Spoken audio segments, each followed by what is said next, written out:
You wrote the book, The Ripples, What Lies Beyond. Talk to me about the inspiration and also the purpose of writing this book. Well, I wrote it because I do work in mental health, and unfortunately in my community here, it's just a smallish community, we have had teen suicides happening, and there are many of them happening around the world. The suicide is becoming almost epidemic. There's World Health Authority tell us that 800,000 people every year take their life, and for every one of those, I can't imagine how many people who attempt suicide and are not successful. So we spoke about mental health. So it's, I guess, the epitome of the complete opposite of mental unwellness, where people feel so hopeless that that's the choice they feel, the only choice they feel they have to stop their pain.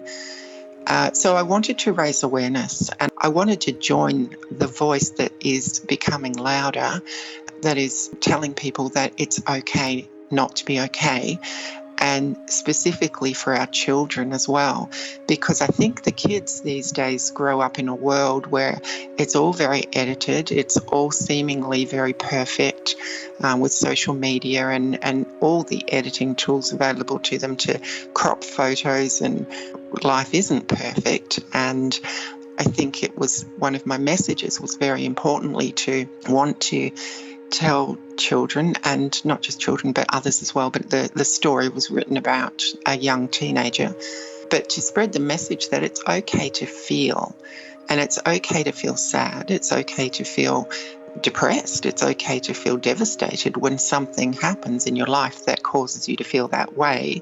You know, if someone dies, it's normal to feel terrible, but unfortunately these days, it's almost like they're not allowed to grieve. They're given antidepressants for things that are natural sadnesses.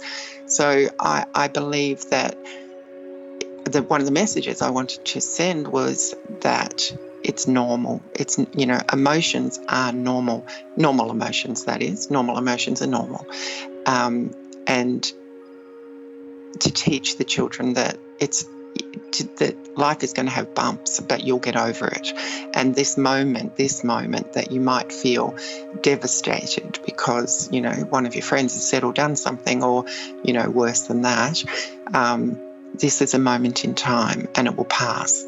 And one of the main messages really was to say that it's okay to feel this way, but it's certainly not okay not to seek help, not to ask for help. So it was to promote conversation and to promote the fact that there is help available, and to also show the far-reaching impact of a single death. And why I wrote it, what stimulated me to write it was, yes, the things that were happening in my own society, but also I had an incident of suicide within my family that had touched my sister, and it really struck me after that event. We all gathered to support her, to come together to remember this man who had taken his life. And probably it would have been 48 hours after the event, there must have been a couple of hundred people that had all gathered together. And it really struck me then that if only he had known that he had all this support, if only, he had reached out, I wonder what he would have chosen. So that was very much the theme of the book, that if you don't talk, you don't know.